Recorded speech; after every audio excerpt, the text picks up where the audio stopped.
not gonna give in. I'm not playing a mask. I'm not scared around here. You can't keep setting on me. Happy and free. Powerful positivity. Say what you believe in. Try fighting uphill with me. Avoid the dangers of conformity. A lot of us with no action. Destroy this corporate thing.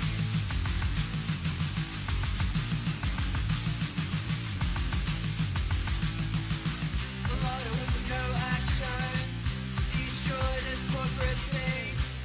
Pray to your ancestors for the power you need. We're not gonna give in.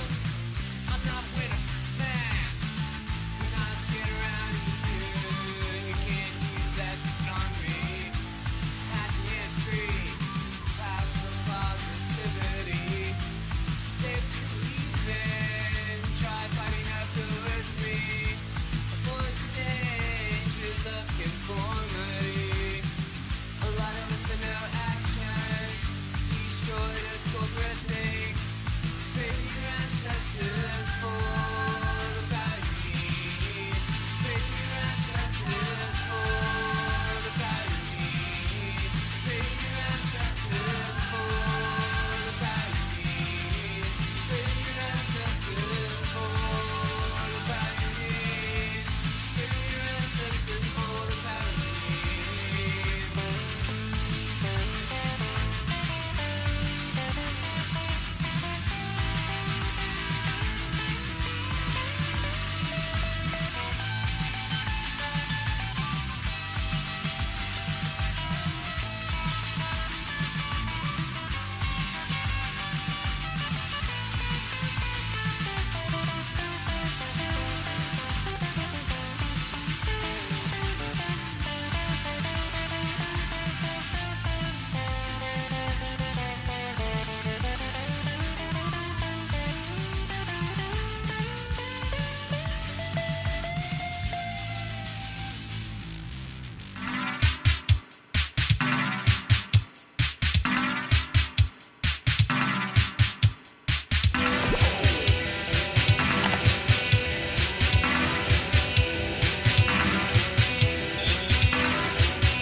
How's it going?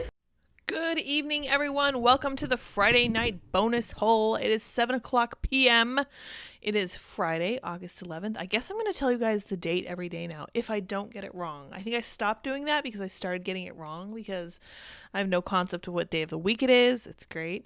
Thank you, St. Miles, for your super chat. Baby Dippin' Dot Treats. Before I forget, thank you so much, sir. You are very generous. We appreciate your presence for sure. All right, you guys, I am excited to bring you the best of the odds and ends, and I was gratified to listen to the Daily Wire's The Morning Wire podcast and to listen to people like Matt Walsh and Ben Shapiro today and to hear them talking about stuff that we all talked about last night. So we were ahead of the game because we were reading it all yesterday. So haha, take that, Daily Wire. We were one step ahead of you. So today I want to start... And I don't know if I'm going to pull up this article, but I'm sure you guys have seen this song by this lovely gentleman from Virginia.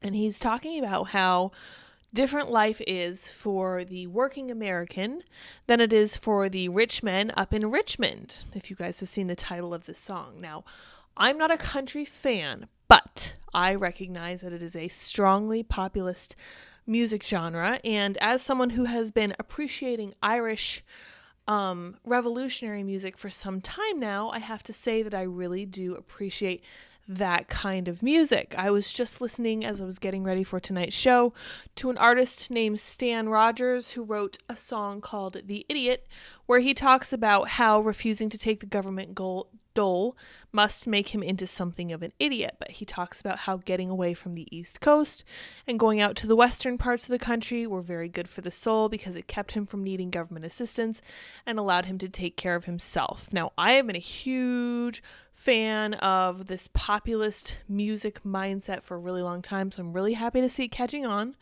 I hope this guy gets super popular, super proud of him. Again, I don't like the style. Whatever, style's just a matter of taste. I'm really proud of him for putting it out there because I feel like people who are talented tend to sell themselves short when they look at the world and they're like, oh my gosh, I'm not auto-tuned like Lady Gaga or Taylor Swift or whatever. And they're like, yeah, I have nothing to offer. But you will never know if you have anything to offer if you never try. So, the username says 90s and 80s country is where it's at. That was my favorite genre of country. I actually really liked Big and Rich back when they were super patriotic and they were talking about like the 5th of November and some of these really strongly pro-American vibes. And I was so excited to meet John Rich, and he's actually one of the guys who's offering to produce, Oliver Anthony's song called Rich Men North of Richmond, which has now been viewed millions of times. Good for him. Let's take a quick peek at this article just because I have it up. Virginia native goes viral with powerful ballad blasting D.C. politicians. A Virginia native with a soulful voice and a powerful message is going viral on social media and hitting all the right notes with the blue-collar workers and everyday Americans who can relate. His name is Oliver Anthony, and his song Richmond North of Richmond has been viewed millions of times, literally overnight. The simple, gritty ballad, backed only by Anthony's acoustic guitar, gives voice to how millions of Americans are feeling, namely that their lives are being controlled by a building filled with marble halls and elite politicians, right? So as I was listening to this song, I was reminded of The Idiot by Stan Rogers.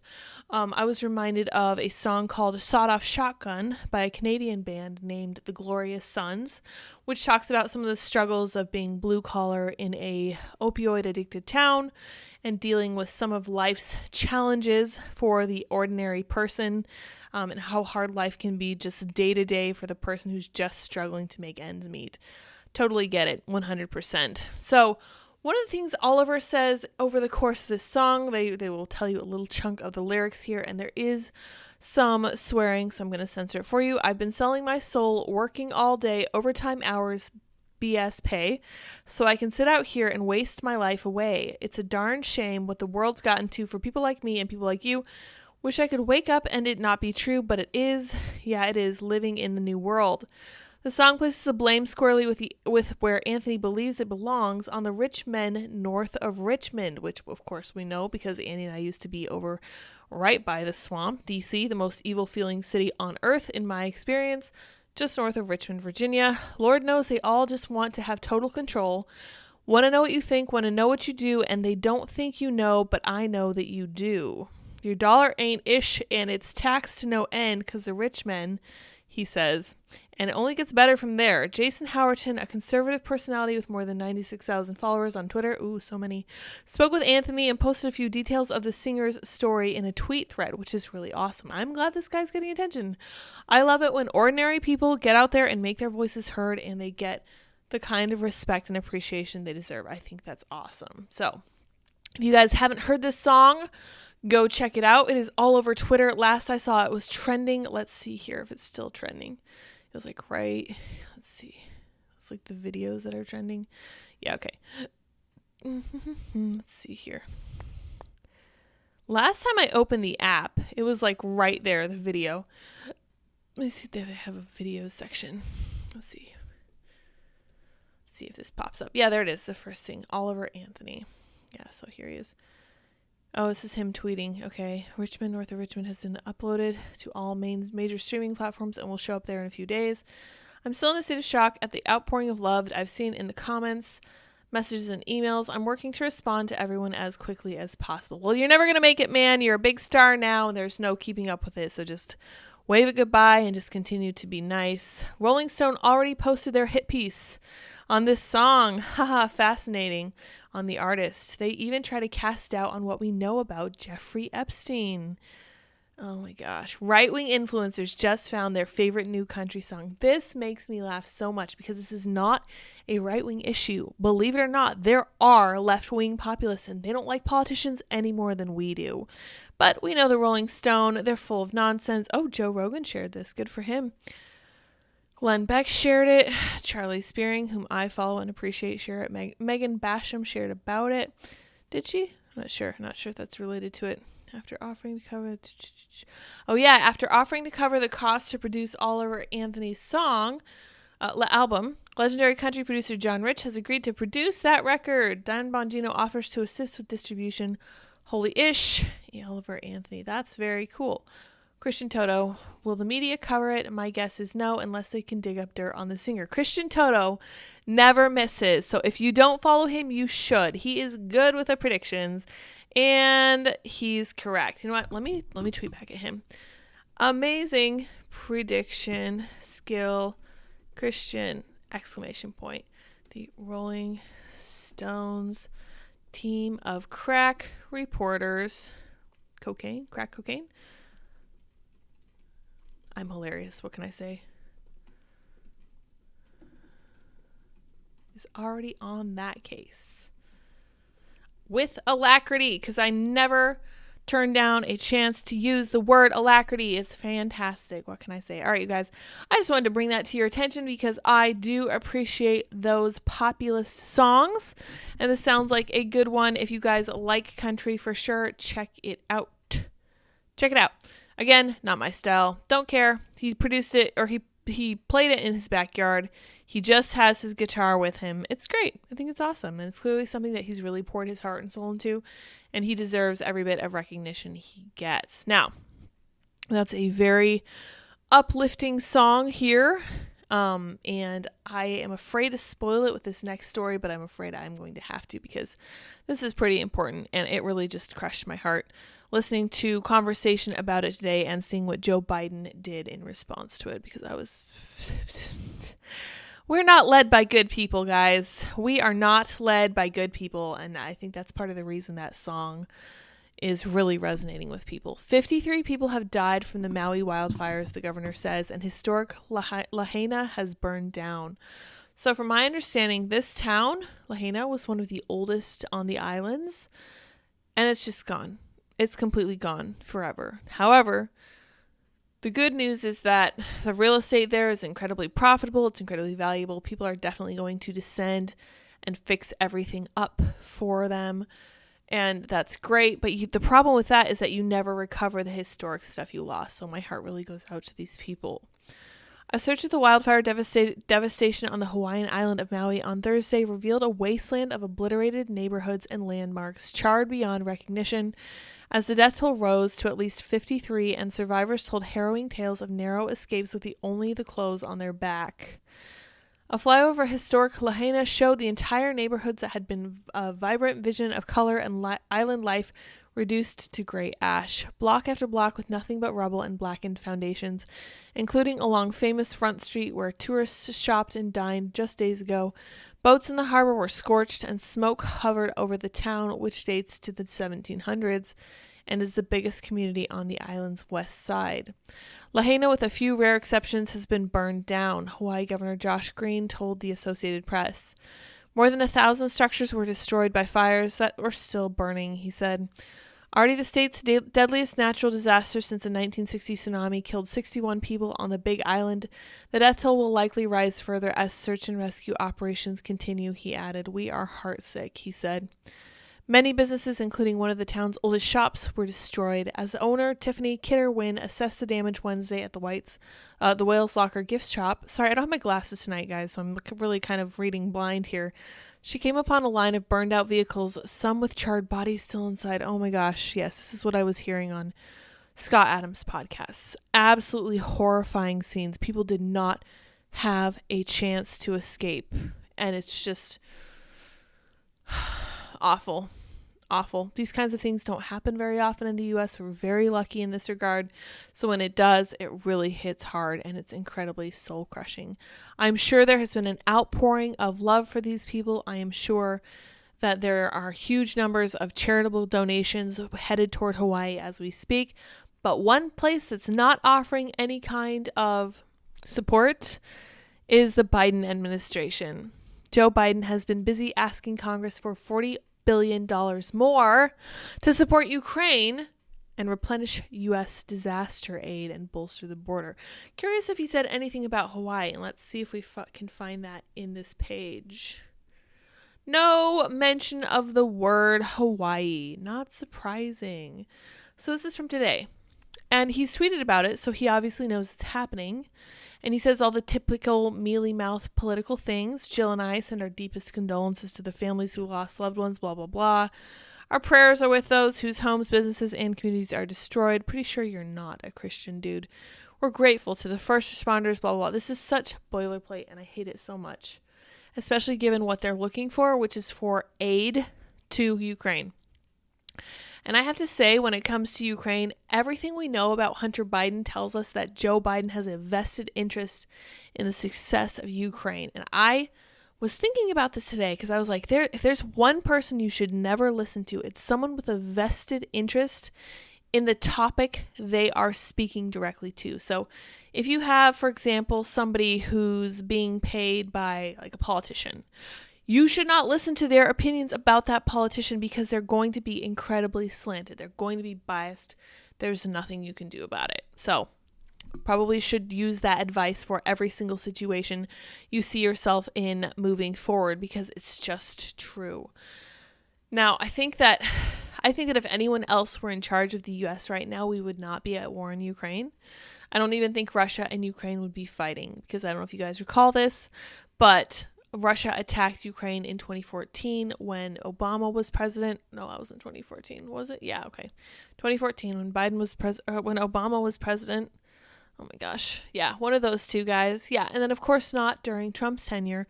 And then immediately as soon as Joe Biden was in office. And I think they feel so confident doing it with Biden in office because they know they've got dirt on him. And I think that's part of the reason we keep giving them unlimited amounts of money. Oh my gosh. Serenko says the before and after pictures were tragic 100%. Serenko says, and it goes on to say, people underestimate how quickly fires can spread and grow, especially if the winds are blowing. Yeah, so I guess that this was at least somewhat propelled by winds from whatever hurricane they have over there on that ocean. I can never remember which ocean they're in. I think they're in the Pacific. I think we're in the Atlantic over here, but don't quote me on that because I can never keep my oceans straight. This reminded me a little bit about the fire that swept the town that I grew up in when I was 22, and I was working at a nursing home. I had two different jobs, of course, because I did for most of my 20s. And patients from one of my jobs, which was higher up closer to the mountains, actually were transported to my second job, which was further from the mountains, closer into town.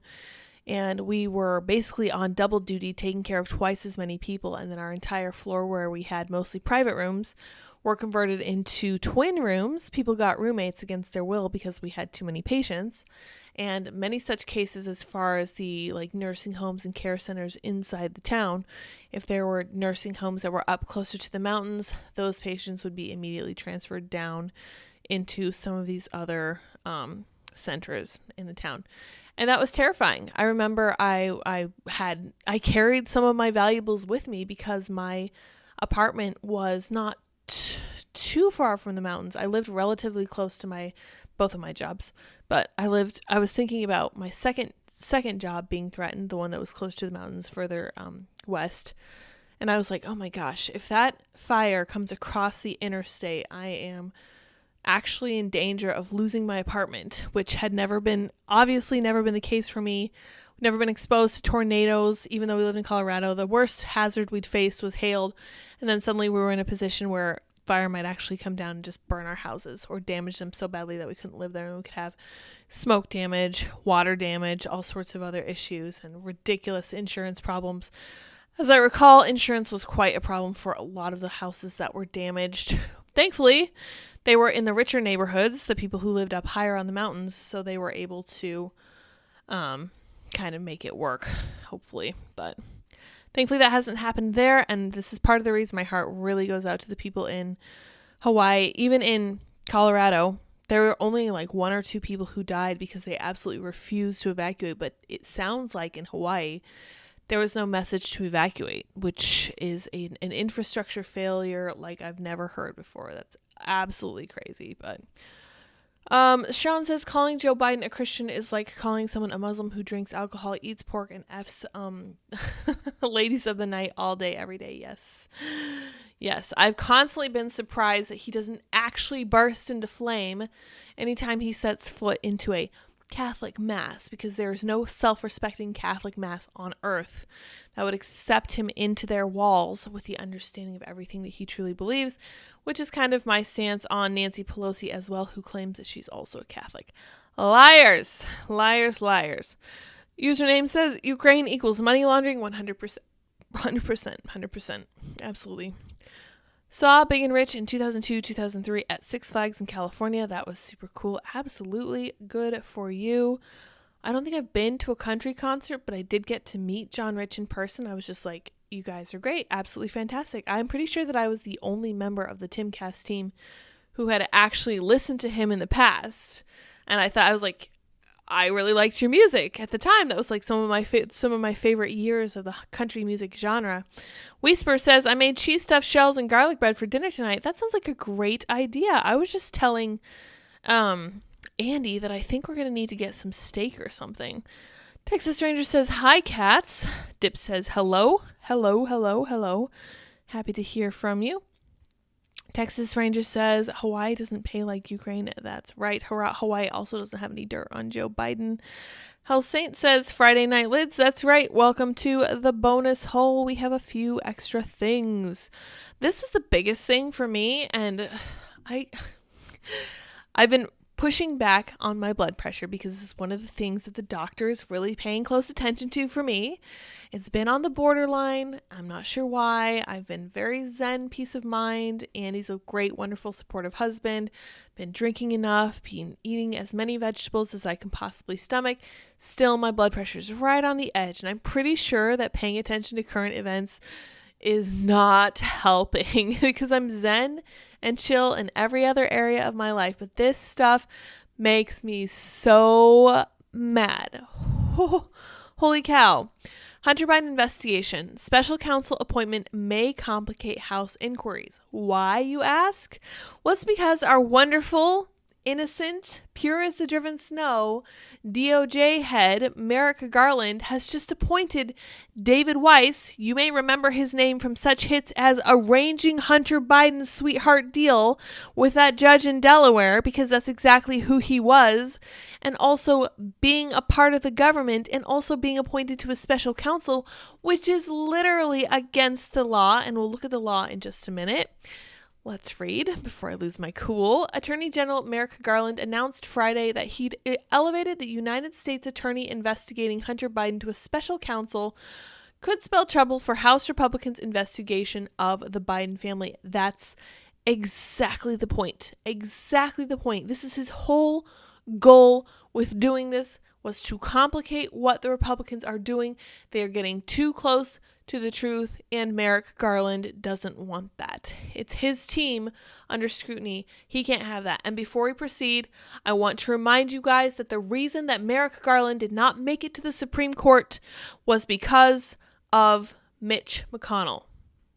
So complain about Mitch McConnell all you want. This man could have been on the Supreme Court, and he's not. And I could not be more grateful. Thank you, Mitch. You may die in peace. You may retire now. You can go. Thank you. We appreciate you. Delaware U.S. Attorney David Weiss, now a special counsel, had faced criticism from the GOP lawmakers after 2 IRS whistleblowers and at least 1 former FBI agent raised allegations of favorable treatment offered to Hunter Biden. Weiss was left in charge of the 5-year investigation when President Joe Biden took office. And we remember what happened with that. It died an untimely death, and we never know why. It was because of David Weiss, who, need I remind you, was actually a Trump appointee. The House Judiciary Committee had asked in July to speak with Weiss and Leslie Wolf, an assistant U.S. attorney to the Delaware office. Among other Justice Department officials, the whistleblowers had claimed Wolf in particular took steps to block search warrants tip off Hunter Biden's lawyers about upcoming investigative steps, and shut down lines of inquiry that might have involved Joe Biden. That's right, we remember this, if we have been following it. In letters requesting the interviews, House Judiciary Committee lawmakers had pointed to the expected conclusion of the Hunter Biden investigation in late July as a reason why the Justice Department should make their officials available. Late July was supposed to see Hunter Biden accept a plea deal Weiss had offered before it collapsed in court. So glad it collapsed in court. Holy cow, thank God for that observant judge who looked at the sweetheart deal and was like, this really says that we can't prosecute him for anything in the future ever? That's weird. Is this really what you guys wanted? And one of the lawyers said yes, and one of them said no. And she was like, you guys can't even agree on this. That's crazy. Go back and fix it. David Weiss can't be trusted, and this is just a new way to whitewash the Biden family's corruption. Weiss has already signed off on a sweetheart plea deal that was so awful and unfair that a federal judge rejected it, said Russell Dye, spokesman for the House Judiciary Committee. We will continue to pursue facts brought to light by brave whistleblowers, as well as Weiss's inconsistent statements to Congress. House Oversight Committee Chair James Comer, Republican of Kentucky, also objected to the appointment of Weiss as special counsel.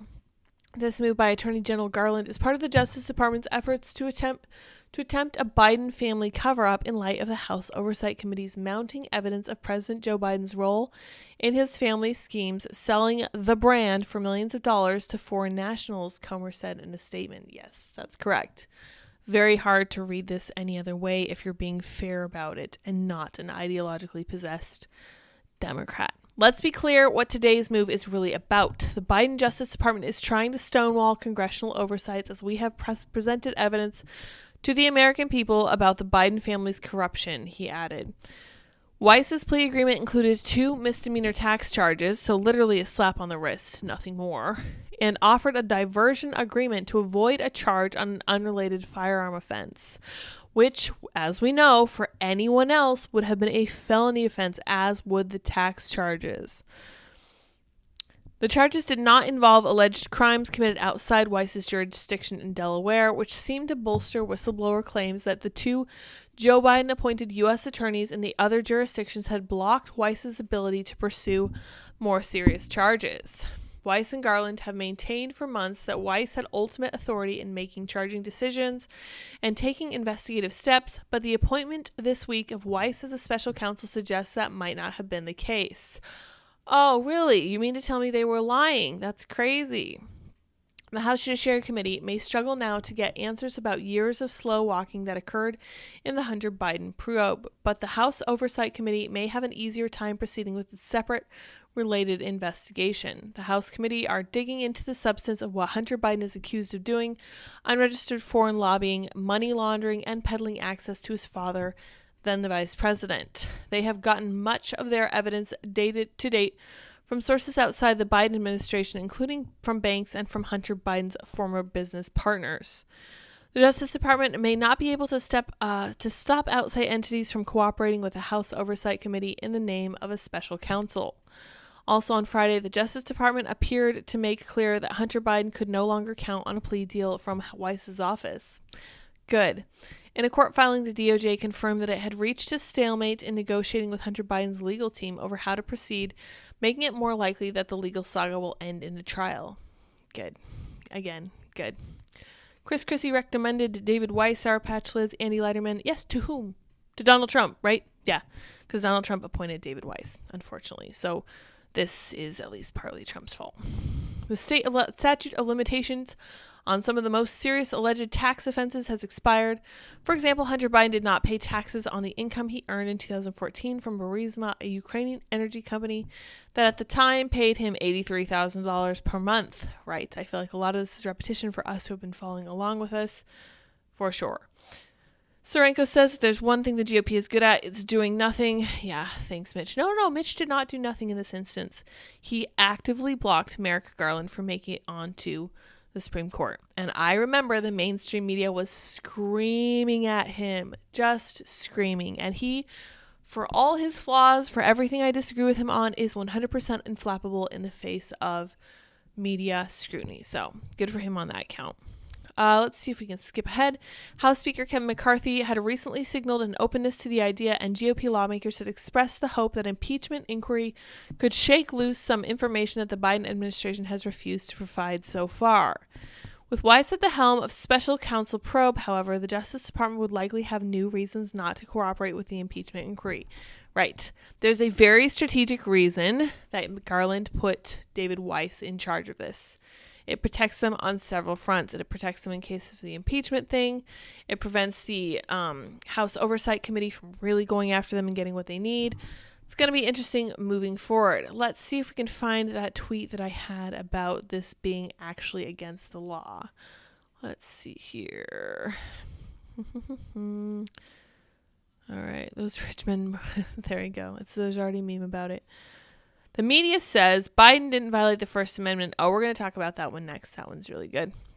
Really, really good. Actually, super, super good news from that. Let's see here. Congress needs to demand independent counsel. Son of a gun. I know I shared this, but now I can't find it in my notifications. Let's see here. How can AG Merrick Garland tap USA David Weiss, U.S. Attorney David Weiss to be special counsel when Weiss retains his position as U.S. Attorney? The law states the special counsel shall be selected from outside the United States government. And I'm willing to bet that their workaround for this is that this is a state level employee. They'll argue that it's not technically a federal employee. I don't know what the distinction is. The actual law is 600.3 qualifications of the special counsel.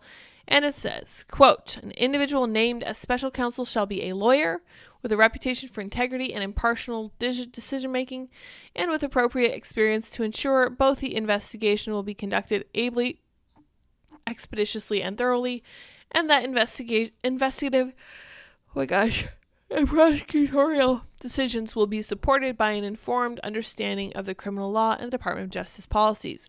The special counsel shall be selected from outside the United States government.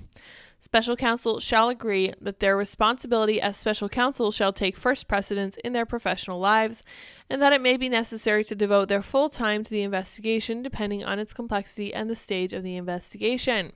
Yeah. Yep. Oh, hello, Lori. Welcome to tonight's conversation. Benjamin goes on, I don't mean to diminish from the other asinine part of the Weiss special counsel appointment that the regulations call for an SC, I'm not sure he's for a special counsel, to exhibit qualities totally at odds with those demonstrated by USA Weiss in Hunter Biden's sham investigation culminating in a sham plea deal. That's right, reputation for integrity and impartial decision-making. We know that Weiss does not have these characteristics because of the plea deal that he put together for Hunter Biden. Holy cow, this is nothing but a political ploy, not shocking to anyone who's been paying any attention. Appears Attorney General Barr also skirted this regulation in appointing John Durham special counsel. He said he did so consistent with authorities under which Robert Mueller was appointed. Democrats cried foul, silence here. Of course, apples and oranges gives USA Weiss-led sham probe and cut sham plea deal with Hunter Biden at issue here. Benjamin is writing like he's sending a freaking telegram. So that's ridiculous. So thank you, though, Benjamin, for your 2 cents. We appreciate it. Appreciate Benjamin Weingarten's work for sure. Yeah, so that's what's going on with the Hunter Biden investigation. Merrick Garland is pulling a fast one, and no one is going to hold him accountable for this because why would they? This is their guy in charge. They don't care about anything except winning. So for the people who are constantly talking about systems of hierarchies of power, they sure are set on power. I'm going to show you this Breitbart article just because I like this ad that's to the right of Joe Biden's face. Free cremation cost. So they see a picture of Joe Biden and they're like, you know what ad should go along with this picture of this decrepit old zombie? Probably an ad for cremation. Great work, guys. Appreciate that for sure. I know it's not designed that way. I just think it's hilarious. Report. Establishment media only spent 4 minutes and 50 seconds reporting on Biden's business deals. Of course, because we already know what their line of attack is. There are 3 different ways they can go with this. First, they cannot cover it at all. It sounds like it's raining. I guess it's not. I don't know what sound that is. They can ignore it altogether, which they're very good at doing. That's another method they use of acting like something doesn't exist at all. I think it is a lie when you omit something like that, for sure. Absolutely. But this is their main course of action is just to ignore it. And then if they are forced to contend with it, they will say one of two things. One, Joe Biden is a very, very loving father who wants nothing but the best for his son. To which I have to counter and say, if you've ever known someone who has a crippling addiction, many of us have. I have some personal experience with that myself. I remember what it's like. It's not good. It's not fun. It's very worrying. One of the things that you do not ever do is enable someone who is addicted to some form of substance by giving them money. And that is exactly what Joe Biden did. In fact, it was imperative that his son continue to bring in bags of cash from various foreign entities to the tune of $83,000 a month from Burisma because he was, according to the text from Hunter Biden, paying half of his dad's bills. Remember his text to his daughter? Yeah, he was paying a lot of Joe Biden's bills, which is utterly disgusting to force your addicted son into a position where he has to handle a lot of money and give a bunch of it to you. That is sick. That is morally depraved. And the other thing they're going to say is that Hunter Biden's business dealings actually didn't have anything to do with Joe Biden personally because none of the money actually went into Joe Biden's bank account. But Joe Biden's family was being enriched. His sister-in-law, his brother, his son, pretty much everyone around him was getting lots and lots and lots of cushy perks. And we know now, based on what Devin Archer was saying, that it was because Hunter was able to bankroll his dad's influence to make things happen, and those countries paid him. Simple as that. It's really not that complicated, and the media will not cover it. They will go the simplest possible route and just say things along the lines of, actually, it never went into his bank account. Philip Bump had a whole article about this, and like I was pointing to yesterday, I was like, hey, we've come a long way from Joe Biden didn't know anything about his son's business dealings to actually none of the money went directly into Joe's bank account, therefore it didn't really happen. Wild, wild stuff, but it's easy to see if you know what you're looking for, and knowing exactly what strategy they're going to take. Kind of fun. It's entertaining, if nothing else. Following the mainstream media as they tie themselves in knots for Democrats is never a dull moment. So I see they're trying all three strategies here, and this one's working out particularly well as well. On the topic of censorship, so I want to pull up this tweet from Michael Schellenberger, but we're going to talk about the Twitter CEO, Linda Yaccarino. She's boasting about censorship to please advertisers. Now, if you guys recall from yesterday, we talked about how some of these big tech platforms are coming up with methods to prevent you from ever knowing that you were censored in the first place. And I just have to say, as somebody who has almost 200,000 Twitter followers, I think it's working for me because my tweets get very, very, very, very little interaction. And it's not because they're not absolute bangers, because of course they are. I send the best tweets of all time, obviously. I'm just kidding. But I send topical stuff that people care about and people interact with when they see it. I just think they don't ever happen to see it. There's just no way for a tweet to pass through 200,000 people's timeline and only like 10 or 15 of them to be like, wow, that's interesting enough that I will share, comment, or like this tweet. I just don't see it. I think that's exactly what's happening. But let's read a little bit about what she's saying. Ex-CEO Linda Yaccarino boasted August 10th about how her platform's safety tools can censor content while supposedly allowing free speech. Yaccarino tried to reassure the public that Twitter does, in fact, still censor so-called hateful content when asked about brand safety in a CNBC Squawk on the Street interview with co-anchor Sarah Eisen. Yaccarino broadcasted the full interview on the Twitter Space Thursday. If it is lawful but awful, it's extraordinarily difficult for you to see it. I'm willing to bet that most of what I have to say falls into that range. I think they would probably consider awful that a conservative person was airing such views as I do, especially with as incendiary as my tweets sometimes are, because I really care about all the stuff I think about. My values aren't changing. I'm not going anywhere. I'm just saying what I truly believe, and I say it as bluntly as possible so that it resonates with people. The problem is that it doesn't resonate with people because people never see it. And I think that's exactly what's going on here. She bragged, explaining how X censors content and assures advertisers that their ads will only appear with content they like. Yet Yaccarino also pretended loyalty to free expression. By all objective metrics, X is a much healthier and safer platform than it was a year ago, she claimed. We have built brand safety and content moderation tools that have never existed before at this company. She specifically cited the new policy that X owner Elon Musk and Yaccarino called freedom of speech, not reach, as part of this content moderation, i.e. censorship. Yaccarino explained the new policy. So if you're going to post something that's illegal or against the law, you're gone, zero tolerance, right? Obviously, I never do that.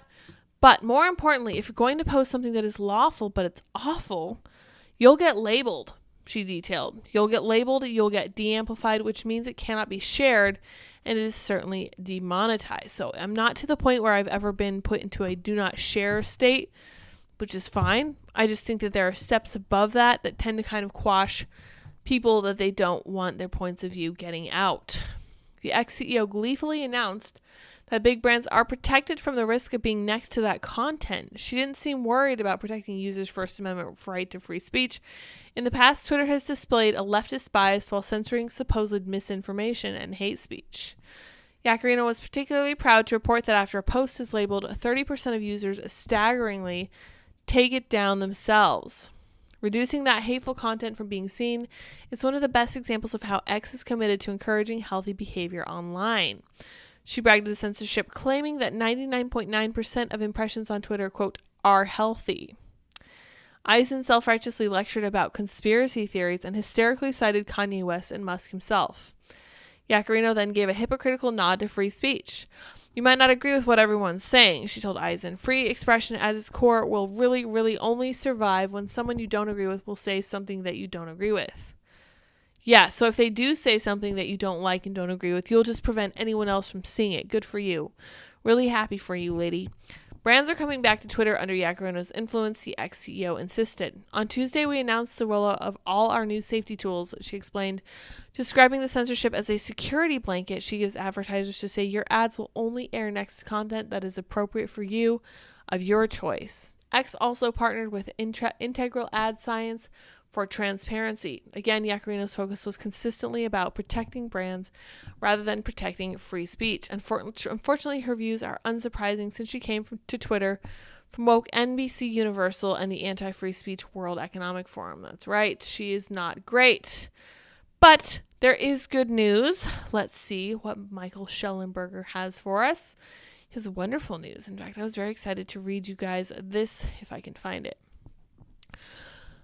The media say Biden didn't violate the First Amendment by demanding social media censorship, but the evidence presented in yesterday's Federal Circuit hearing plainly shows that he did. If the Supreme Court decided to hear the case, we may soon win a massive free speech victory. That's right, free speech to the Supreme Court and beyond. Dems turn on drug dens, why we trust vets. Okay, so there's a whole list of things we're going to talk about. Historic Missouri versus Biden censorship lawsuit is likely headed to the Supreme Court. I am excited about this. Excuse me. Pardon me for coughing. Autumn Leaves says, are woke allowed here? You can be as woke as you want in the chat, but I don't know if anyone's going to agree with you. If you just want to be agreed with all the time, this is probably not the place for you. Historic Missouri versus Biden censorship lawsuit. Yesterday, the Fifth Circuit Court heard oral arguments in the Missouri versus Biden case, and the judges did not hold back. One judge suggested the government strong-arm social media companies and that their meetings had included veiled and not-so-veiled threats. Right, this we know. Another judge described the exchange between the Biden administration and tech companies as the government saying jump and the companies responding how high. That's a really nice social media company you got there. It'd be a shame if something happened to it, the judge said, describing the government's coercive tactics. That's right. Yeah, wouldn't it be a shame? Such mafia mode. It's crazy.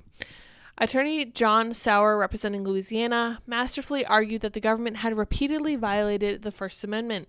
He pointed to specific evidence of coercion in the Facebook files. You have a really interesting snapshot into what Facebook C-suite is saying, Sauer explained. They're emailing Mark Zuckerberg and Sheryl Sandberg and saying things like, why were we taking out speech about the origins of COVID and the lab leak theory? The response, Sauer said, was, well, we shouldn't have done it, but we're under pressure from the administration. Yeah.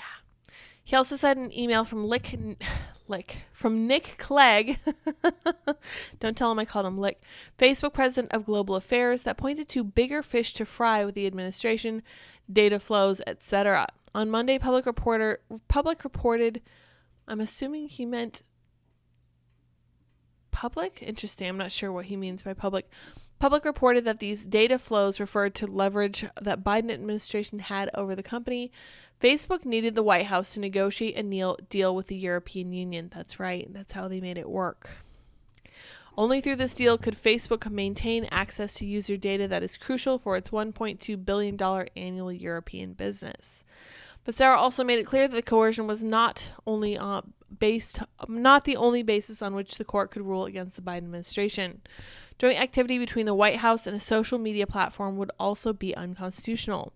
Sauer compared what the government had done to book burning. Imagine a scenario where senior White House staffers contact book publishers and tell them, we want to have a book burning program and we want to help you implement this program.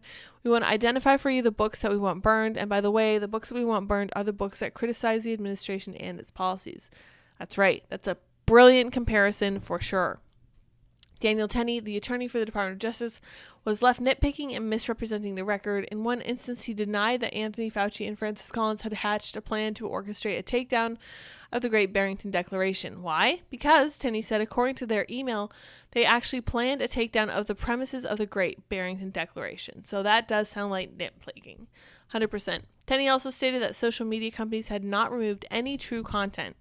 From the case's discovery as well as the Facebook files, we know that is far from true.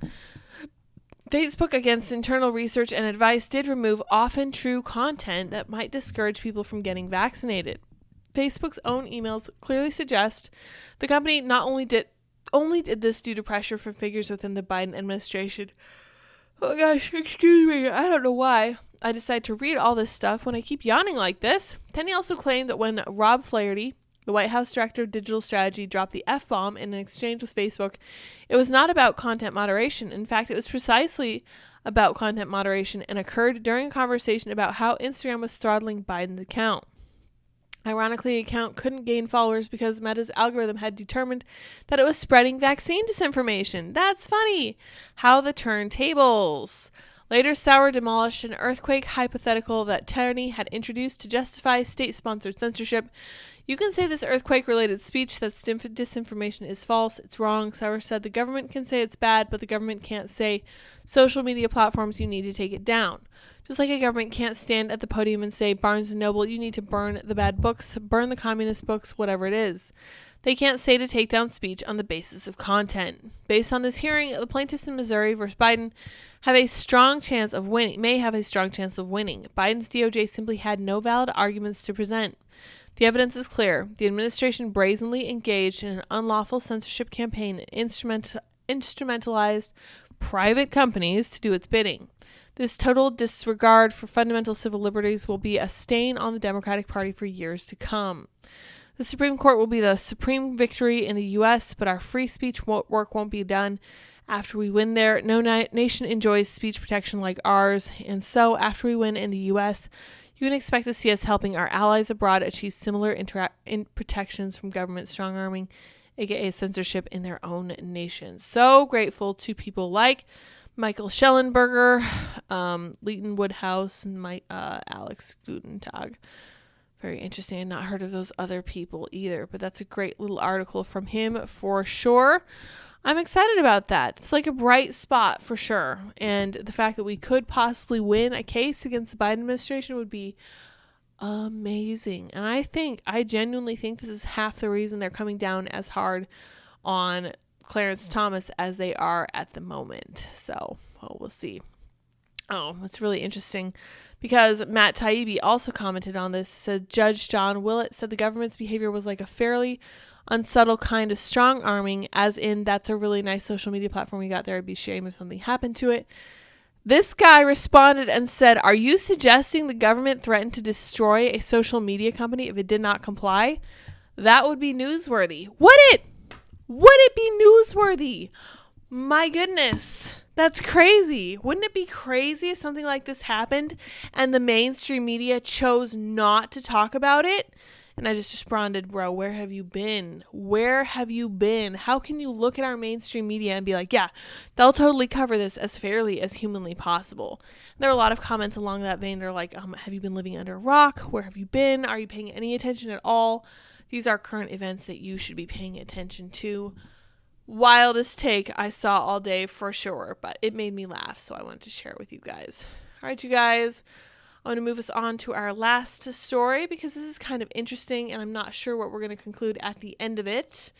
I am troubled by the state of our culture currently because we have skyrocketing suicides. And that is not something that's going to be easily fixed, unfortunately. I'm afraid it's the beginning of an epidemic and it's going to get worse before it gets better. We have such a strong wave of hopelessness washing over this country right now. It's almost tangible and it's really, really discouraging. But I am not going to give up hope. It's very important to continue to have hope.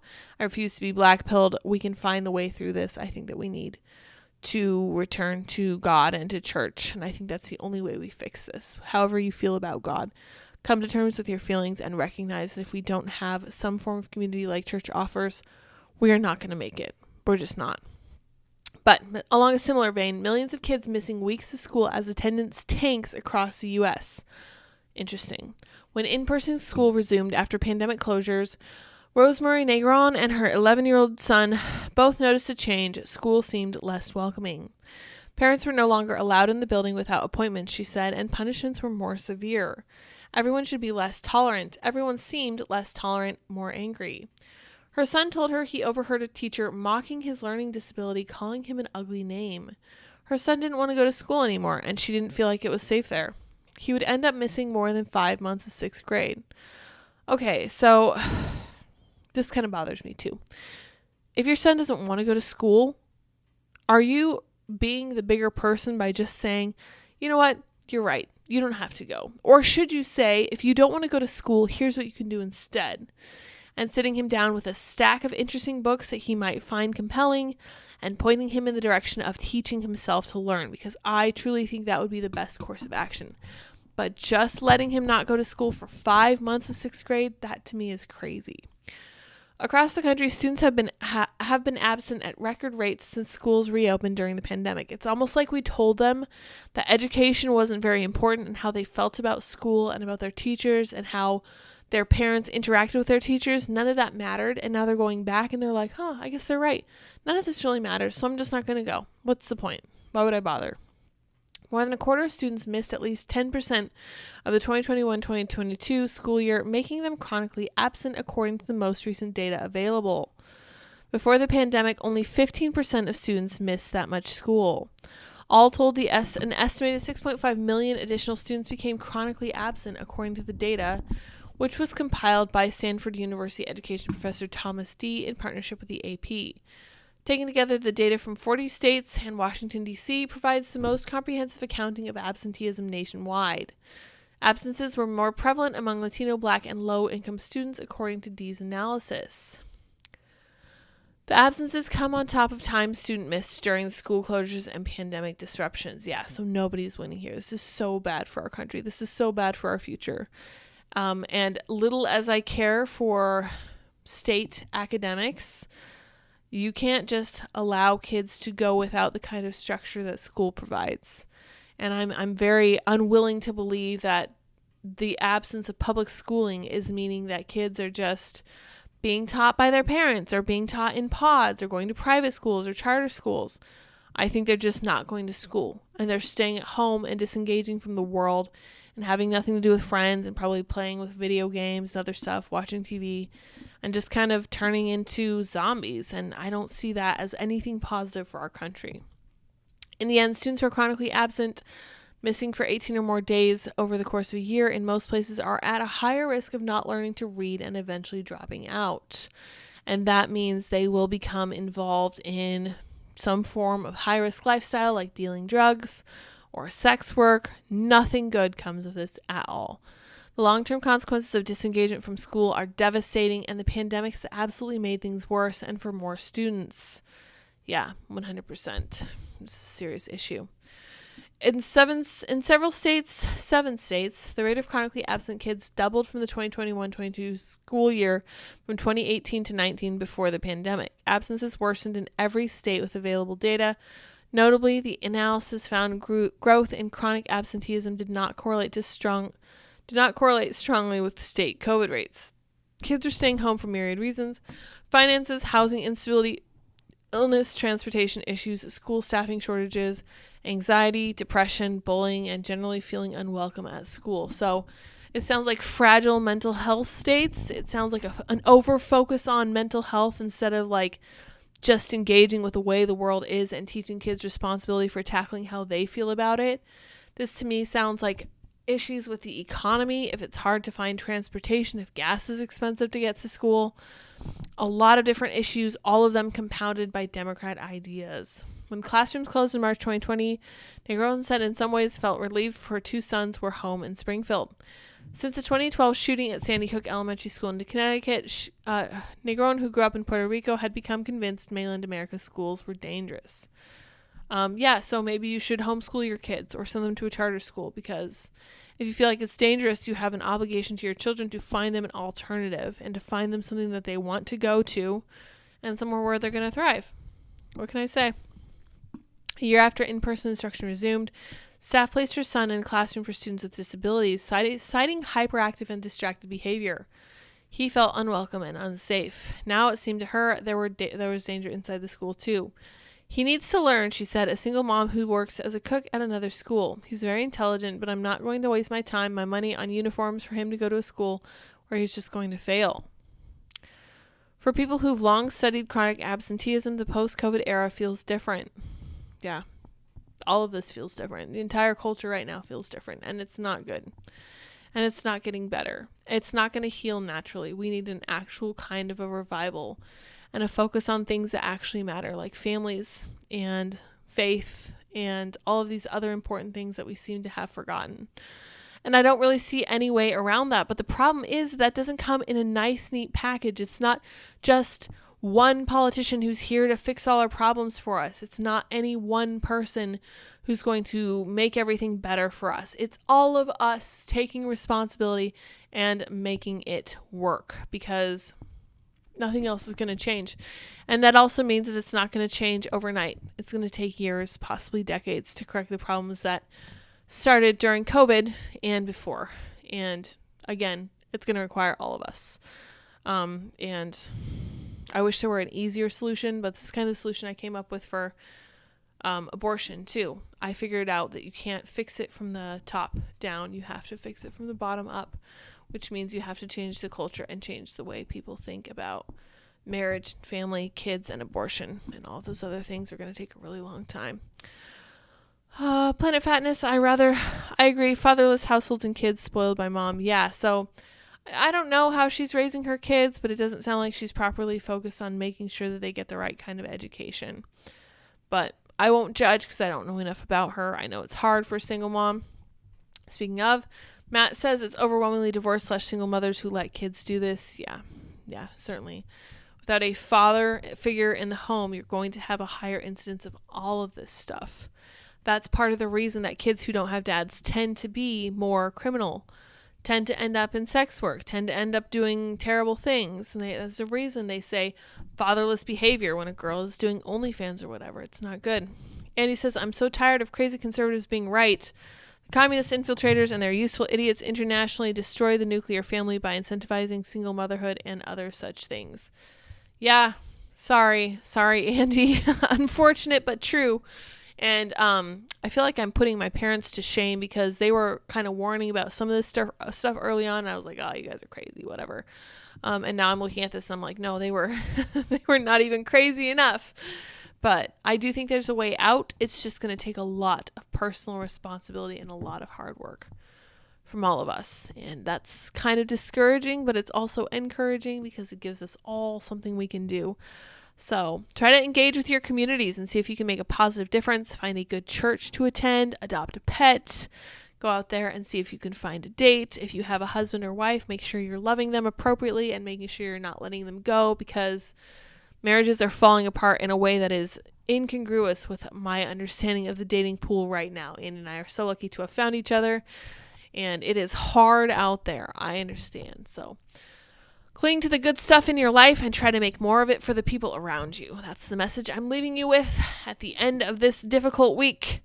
Thank you all so much for joining me tonight. I appreciate your time.